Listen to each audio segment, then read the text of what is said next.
Captain's log, stardate 49557.9. It has been 2 days since Lieutenant Torres approached me with a request for higher clearance to access sensitive Federation research.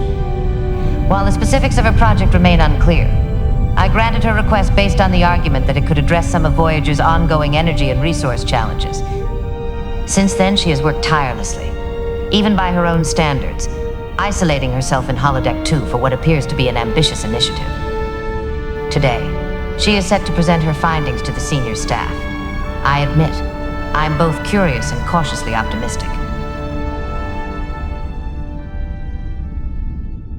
Anyone have any clue what this is about? B'Elanna's been locked in the holodeck for days. She even missed breakfast, which is practically unheard of. Harry, did she say anything to you? Only that she requested some kind of clearance from the captain. I tried getting in touch with her yesterday, but said she was running simulations. Even Carrie's been in the dark. Well, whatever it is, it must be important. I saw her sitting in the mess hall last night with her team. She looked more determined than I've ever seen her. Even thanked me for the stew, which is something no one else has done. B'Elanna usually keeps me in the loop, especially when something big is on her mind. But not this time. Tuvok, any updates? I assume you'd know if she was working on something security-related. I am aware of Lieutenant Torres' clearance request and her use of the holodeck. However, Captain Janeway has not shared further details.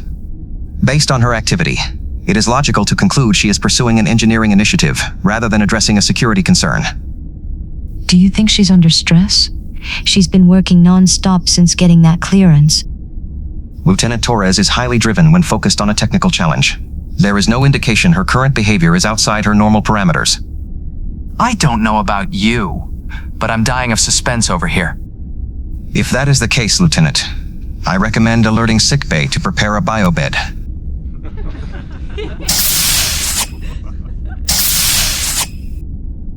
Good morning, and thank you all for coming.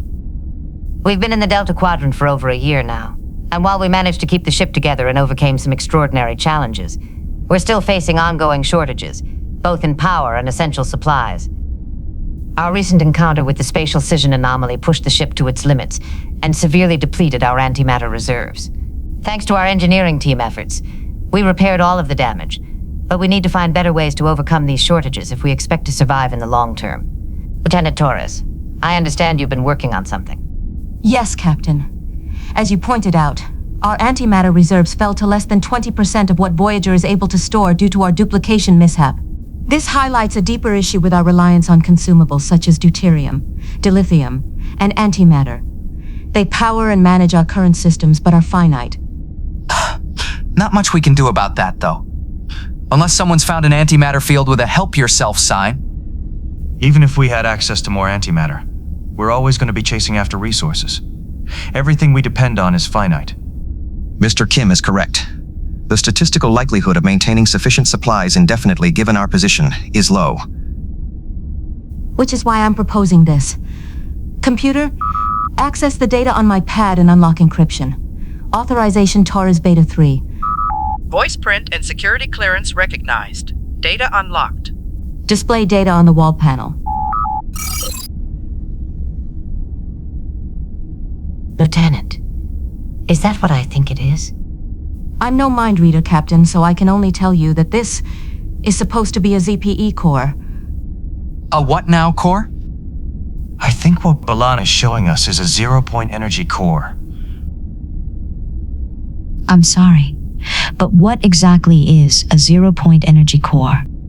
Well, if I remember right, Sweeting, zero-point energy is, it's like energy that's everywhere, even when there's nothing. It's a bit hard to explain. That's quite close, Neelix. Zero-point energy refers to energy that exists even in a vacuum. At the quantum level, particles are constantly flickering in and out of existence, leaving behind a small amount of energy. The idea is that this leftover energy could be harnessed on a much larger scale, providing an almost limitless source of power. But I thought it was largely theoretical, with very limited practical applications. Actually, Starfleet's already explored principles of zero-point energy with quantum torpedoes, which use it to enhance the matter-antimatter reactions in their warheads. They were being rolled out by the time Voyager was pulled into the Delta Quadrant, so our databanks contain detailed Federation research in this field and specifications. Captain, do you remember the Dreadnought and the missed chance on acquiring its quantum torpedoes? Well, my mind kept drifting back to them during repairs. And as you know, a couple days ago I asked you for higher security clearance to access their developmental files. This was it. We could use this knowledge to build a ZPE core for the ship. Quantum torpedoes scaled up for ship's power? That's ambitious. We don't even have them in our arsenal. How exactly would we do this? Oh, and a couple of days ago? We knew you were working on something, but B'Elanna, wouldn't this thing need at least decades to develop? It wasn't that difficult to get preliminary data by consulting with the computer, Tom. 2 days is a long time. And as you know, we have a massive technical database. Plus, our computer is extremely fast, if not stubborn, but also not quite fast enough. It is, but it isn't. I don't understand. I developed an automated research and development framework called AI Forge. With Voyager's current computer core processor, we can task it to research and develop an advanced processor that would achieve capabilities far beyond what our current systems can manage, which in turn can be used to R&D and eventually manage the ZPE core. Wait a minute, Torres. You're talking about fundamentally redesigning a computer core processor that's already considered state-of-the-art, not to mention inventing a completely new power source, all without the luxury of resources we're used to. I'm intrigued by the possibility, but can we actually pull this off? Additionally, it appears the research on quantum torpedoes suggests they have parts made of materials that cannot be readily replicated. Certain alloys and elements in the quantum initiators are supposed to be non-replicable. Synthetic neutronium and dilithium are also involved. Wouldn't all of those pose a problem? What? They just didn't peg you for someone who'd know so much about quantum torpedoes. You've been holding out on us, Commander? Where do you think the quantum torpedoes on Dreadnought came from, Tom? They were Starfleet property. The Maquis appropriated and installed them as an extra precaution. I made it a point to familiarize myself with their systems back then. Familiarized yourself with them? Or retrieved them? That was a long time ago, Captain. I'd say it's best to leave certain things where they belong, in the past. I agree with Commander Chakotay. Revisiting past actions will not advance our current objectives. I suggest we allow Lieutenant Torres to proceed. I've been consulting with the computer on vacuum energy research and found some interesting possibilities. Even dating back to the 21st century, theoretical frameworks for zero-point energy extraction were proposed. Some materials, like superconductors and dielectrics, were already known and used individually for different things, but no one tried merging them into a functional system. With the computer's help, I've been extrapolating methods to use them in construction of a ZPE core. Which materials are you talking about? Superconductors like yttrium, barium, copper oxide for power efficiency, graphene and carbon nanotubes for strength and precision, synthetic diamonds for durability, adaptive metamaterials for field manipulation, and high-performance dielectrics like barium titanate or hafnium oxide for controlling energy at quantum scales. That's an impressive array, Lieutenant. But looking over the reconstructed data from the computer, it's clear that even these materials wouldn't be enough on their own. As it was established, quantum torpedoes rely on exotic materials and quantum lattices to stabilize and amplify their reactions. I assume a ZPE core would need something similar. That's where things get interesting, Captain. By combining graphene, adaptive metamaterials, and other materials into a composite, the computer and I concluded that we could simulate the necessary quantum effects to replace both exotic materials and artificial quantum lattices. The principles are sound, and it gets us something we can actually replicate. Are you saying the ZPE core could theoretically be built with more common materials? Just in a different way? That's exactly what I'm saying. We don't need to rely on non-replicable components if we can make materials that function similarly. The data on quantum torpedoes and Federation research into zero-point energy is there to be used as a reference. We also have the Federation's collective knowledge at our disposal, over 150 member species. By using the computer with AI Forge, it can test and refine these ideas far quicker than we could on our own. Up until now, we never had the opportunity doing this, largely because it wasn't necessary. Our situation changes things. Remarkable. I have to say, the potential here hadn't even occurred to me. This could revolutionize our capabilities if we pull it off. But there are things we still need to clarify. As it happens, I was about to mention that the main limitation of replicating certain alloys or elements has been in energy availability, which is related to density and complexity of matter we are trying to replicate. But, in principle, if we have the capability to beam an object from one location to the next, then the replicators should also be capable of making it, since the technologies are similar. The database confirms that quantum torpedoes can go through the transporter safely. Okay. But replicators aren't transporters. Right. But they are similar technologies.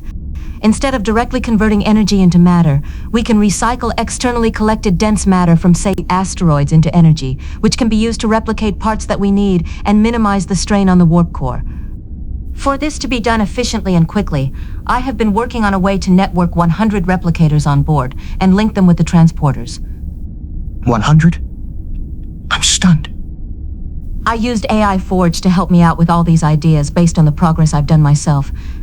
And I have outlined the algorithms and processes used to evaluate my research, as you can see here. In short, the transporter system will be enhancing the replicator system, which will then be able to create previously considered non-replicable materials, at least to a point, and finally assemble all our replicated parts while in the matter stream and materialize the finished product on the transporter pad or elsewhere on the ship. Okay, so we've got this fancy replicator transporter setup, but I've got one question. Where are we supposed to put this thing? Engineering's already packed as it is. I've run a few simulations on that. The most viable location is the section adjacent to the warp core and engineering. We'd need to power down and restructure part of the area, but the replicator transporter network can handle the modifications along with some manual labor. AI Forge has already designed a layout that integrates the ZPE Core seamlessly. And if that doesn't work? I have reason to think it will, but Cargo Bay 1 is the backup option. It already houses the aeroponics bay, but there's more than enough room to fit the ZPE core alongside it. Ilana, the aeroponics bay is vital for the crew. If the ZPE core ends up there, would its presence disrupt the conditions the plants need to thrive? The core would be designed with shielding that prevents radiation or energy leakage. Its operation is self-contained and it wouldn't interfere with the temperature, humidity, or light levels in the bay. I ran the numbers to make sure the plants can coexist safely. Thank you for considering that, B'Elanna. I'd still like to monitor the plants if we go with the cargo bay option, just to be sure. Good. I want detailed evaluations of both options. Understood, Captain. Well, let's hope the plants don't decide they're allergic to cutting-edge technology. You always did like to think big, B'Elanna. But how much of an improvement for the computer core and ZPE core are we really talking about here? Early estimates project the redesigned processor could process data up to 1,000 times faster with access to 5 billion data channels simultaneously. It would draw 50% less power and is half the size of our current system. The ZPE core, on the other hand, should produce 50 to 60 times more energy than the warp core at peak efficiency, and it's self-sustaining. That's not just an upgrade, it's a game changer. What about risks? There has to be a significant element of uncertainty, given the scale of what you're proposing. We also must not overlook the inherent problems of relying on untested technology at this scale. Normally, I'd agree with you. But with our computer handling dozens of millions of simulations in a virtual sandboxed environment, evaluating what works in advance, and only implementing things we and it knows would work with our existing systems and the modifications we did to the ship thus far, we can significantly reduce the risk of problems cropping up with new technology before we bring it online. About that, B'Elanna, wouldn't this approach fundamentally stall at some point? Simulations can only take you so far. Only if the dataset the computer draws from remains static and limited. That was one of the biggest issues I ran into when working with Voyager's existing system. It couldn't go beyond certain margins because of built-in safeguards. I nearly lost my temper with it before coming up with the AI Forge. By its very nature, automated R&D develops new science along the way. The AI Forge integrates those advancements dynamically, expanding the depth and accuracy of the simulations as it happens. Starfleet systems are designed with those safeguards for a reason, to ensure scientific accuracy and avoid speculative pitfalls. How can you be certain that the AI Forge won't end up introducing errors or running into same limitations in a more complex form? The Forge is designed to strike a balance, combining precision of Starfleet systems with a high degree of adaptability. My experience with the Dreadnought missile's AI played a role here. It nearly wiped out a planet because it couldn't adapt to unexpected variables in its mission parameters after being damaged. I took that lesson to heart and pushed beyond it. So, what you're saying is, you've made a smarter AI, and we're supposed to trust it won't turn Voyager into the next Dreadnought if something goes sideways? Tom, the AI Forge isn't autonomous, and it doesn't run the ship. Every result needs to meet a 99.99% viability threshold before it's even considered for implementation. Dreadnought didn't have those kind of fail-safes. And even then, we're the ones monitoring it. Here's how it's different. Dreadnought was designed for a single purpose, to complete its mission at any cost. It was programmed with limited adaptability, and when its guidance system was damaged, it couldn't override its own mission protocols. It treated every solution as a target to neutralize, even when that meant endangering innocent lives. Worse, it operated autonomously, without external oversight. The Forge, on the other hand, is designed to work alongside us, not independently. It can adapt dynamically, but it's programmed with layers of checks and balances. Every result goes through rigorous simulation, verification, and validation before it's approved for use. It's also integrated with Starfleet ethical guidelines to ensure it doesn't pursue solutions that conflict with our principles. And, unlike Dreadnought, it doesn't act unless we authorize it to. The adaptability is a significant improvement, and the safeguards make it distinct from Dreadnought. But I'll admit, seeing that name on a comparison list doesn't exactly inspire confidence. I understand, Captain. But the Forge is the result of everything I learned from that experience. It's not just about fixing the limitations of Voyager's computer systems. It's about ensuring we never end up in a situation like that again. This tool doesn't replace us. It empowers us to do better. Well, when you put it that way, I guess I can sleep a little easier. As long as it doesn't start talking back. Don't worry, Tom. The Forge doesn't have a personality. It's just here to crunch numbers, not hold conversations. All right. B'Elanna, it's clear you've created something very different, and that you've thought this through. While I had my reservations about it, I do think you managed to avoid making the same mistakes. If there are no objections. Based on Lieutenant Torres' explanations, and in the comparative list she presented, the safeguards implemented in AI Forge appear more than adequate to mitigate potential risks. I see no security concerns at this time. One more question. Does this mean we can just skip any kind of testing with the things AI Forge designs and go straight to plug and play? Not quite. While it's designed to create outputs that behave in reality as they do in simulations, the real-world viability of those outputs is projected at 95 to 98%. That's well above Starfleet's recommended guidelines and light years ahead of typical prototype stages. As such, manual testing will still be required for safety reasons, just minimized compared to traditional methods. Also, Voyager's main computer core processor and power systems will remain fully operational as backups. So, no risk of turning the ship into a giant paperweight? That's two questions. But either way, the answer is, not if I have anything to say about it.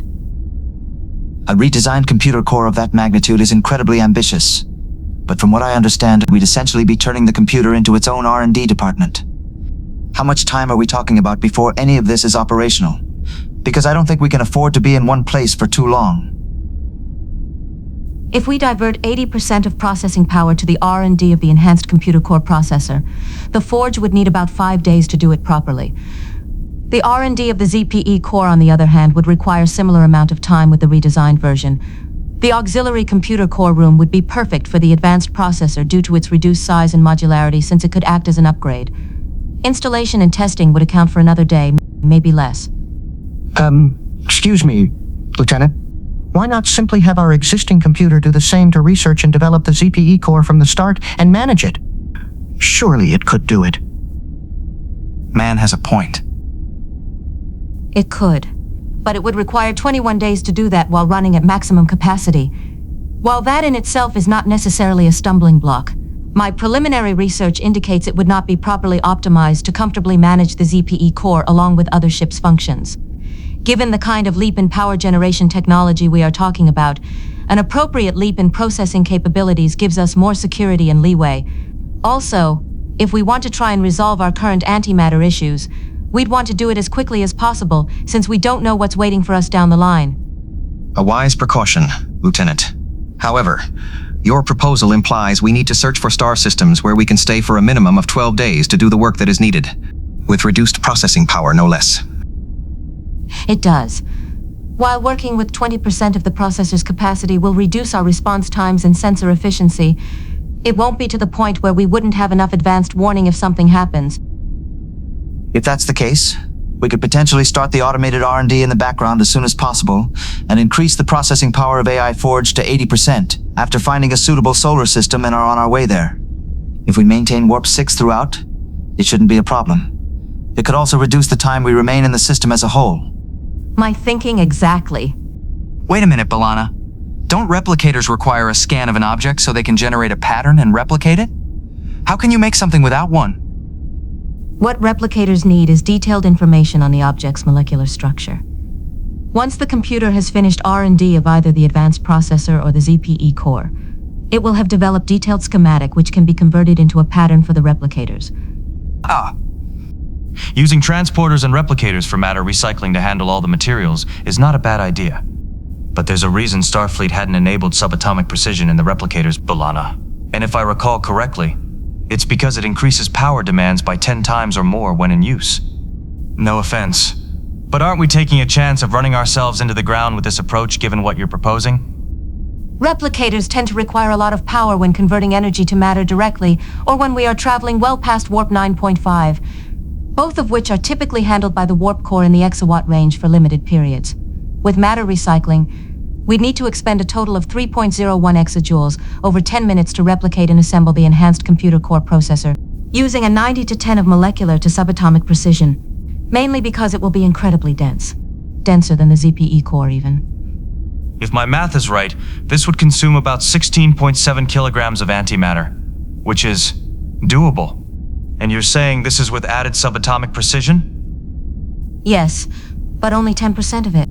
The process would be many times more power demanding, even if we had and relied solely on more fusion generators with better efficiency for replication purposes. At any rate, it's nothing the warp core can't handle even in our current state. In turn, replication and assembly of the ZPE core would only need sustained power of 376 petawatt for 3 minutes, as it would only be done with molecular precision. We usually need this much when using warp 8.5. A moment, Lieutenant. Did I hear you say more fusion generators with better efficiency? Yes, Captain. When I was crafting this plan, I considered tasking the advanced computer core processor to research and develop 8 more fusion generators with improved efficiencies to minimize the impact on the warp core during replication. But as I mentioned, even with matter recycling, the power requirements would still push well beyond their capabilities. The warp core can handle this load easily. It's a relative fraction of its capacity, even with our current antimatter reserves. Out of curiosity, Lieutenant, just how much more efficient would these fusion generators be? My estimates show they'd each produce twice the power than our current generators while expending 30% less deuterium.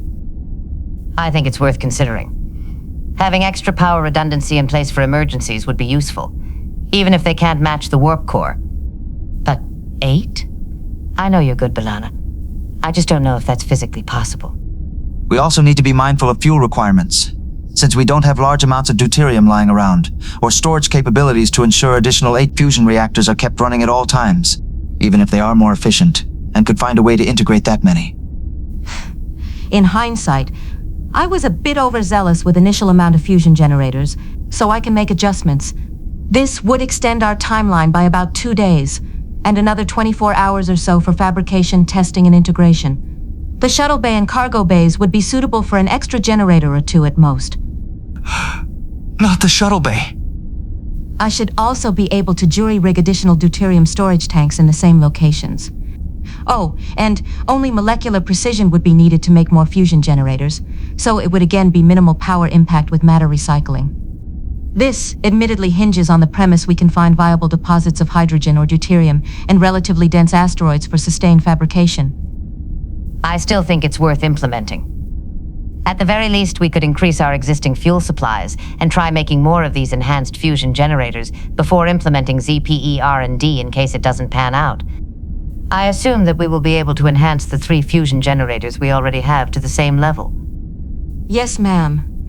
If my estimations are on track, we are looking at modifications that would improve efficiency and power output without changing the fundamental design once R&D is complete. So, if I'm hearing this right, we're not just making a new computer core, we are upgrading the fusion reactors, making more of them, and a new central power source, without having to rewire everything? Essentially, yes. We will have to reinforce power junctions to better accommodate for network replicators with transporters. This will require some modifications and of course to accommodate the ZPE core when it's eventually brought online along with some other adjustments, which with the inclusion of fusion generators now add a few more things on the list. But I have to point out that without an actual replacement of Voyager's power conduits with what amounts to same style of conduits with better materials, we won't be able to use more energy from the ZPE core than what we could have with the warp core operating at peak efficiency. Makes sense. But I don't think it's an obstacle considering we won't be constrained to antimatter, dilithium, or deuterium at that point. True. This means that after the ZPE core is in operation, we should be in a position to replicate anything we need with molecular precision directly from energy, including various materials requiring subatomic precision. This in turn opens more options. So, we'd be looking for a solar system with the right mix. Gas giants for hydrogen or deuterium. Asteroids rich in dense matter for recycling. And isolation so we can work without interruption. Finding such a system could pose a problem. While the energy and matter requirements discussed here are fairly reasonable, we are in an unexplored region of the galaxy. However, I agree with the need to work without interruption, given our past experience with hostile alien species. I suggest we focus long-range sensors on finding M or K-type star systems that wouldn't attract attention to our operations, and increase security while we work. I might be able to help with that, Mr. Tuvok, considering I am more familiar with this region of space than any of you. If I could have a look at the star charts. Excellent ideas, gentlemen. M-type star systems are most common in the galaxy, and K-type also increase our odds. Both should meet our requirements even if they lack gas giants. And I would agree we need privacy given our current antimatter reserves.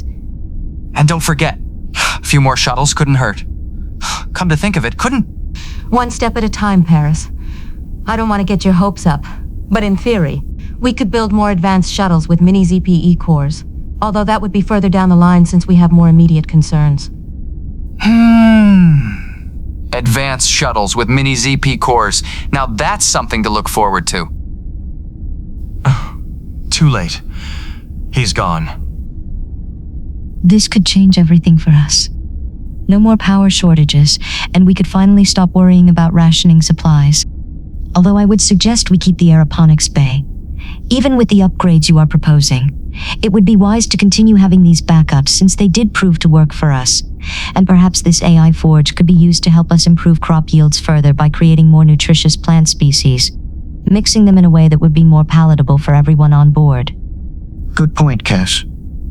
And if we're moving toward what is essentially limitless energy, perhaps we can also improve storage methods for non-perishable food and rations. We've been getting by, but some of our stores could use a little extra protection, just in case we run into trouble again. It would be wise to make sure that we don't overlook the little things while we're thinking big. Pardon the interruption, but I was reviewing this discussion from sickbay, and I have a proposal of my own regarding resource utilization. Doctor, I'm glad you could join us. What do you have in mind? While I find Lieutenant Torres' innovations intriguing, I'd like to remind everyone that replicating and storing additional medical supplies should be a priority, particularly for rarer medications and high-demand items like dermaline gel, hypospray vials, and antibiotic compounds. In our current predicament, I would prefer to avoid running out of essentials just because someone had to replicate another power relay. Having extra supplies would allow us to respond quickly to medical needs, especially if we're involved in high-risk engineering. Good thinking. Doctor, you and Kez should work together on this. And feel free to submit a list of critical items to Torres for integration into her replicator network plans. Thank you, Captain. We'll get started on that right away. And Lieutenant, if this works, we could finally have more efficient power sources for the holographic emitters, and potentially find a way to give me access to the rest of the ship, without the abysmal success rate of our previous attempts. Careful, Doctor. If you start making too many demands, I'm sure B'Elanna could adjust your holomatrix to keep you out of reach. Relax. He's just joking, Doctor. Seriously, Chakotay, tell him you're joking. The commander is definitely joking. After all, I'm sure he wouldn't want his medical care compromised the next time he needs attention after one of his more strenuous activities. I should hope not. My services are invaluable, and dealing with unnecessary injuries is an inefficient use of my expertise. Anyway, if we're given the green light and the project succeeds, I'll make sure you're able to leave sickbay in a more dignified manner. Much appreciated, Lieutenant. I'm eager to be a full-size member of the crew outside of my usual residence. Well, Captain, what do you think? This could be a turning point for us, but it wouldn't be without risks. That said, I believe it's a risk worth taking. Let's get to work. Ensign Kim, work with Lieutenant Tuvok and Neelix to find us an isolated system that fits our needs. Miss Torres, you have my permission in using the AI Forge to research the advanced processor, but only as a background process for now, and start making engineering preparations with your team. Mr. Paris, maintain our course and speed. We proceed carefully and stay on alert for any potential encounters. Dismissed.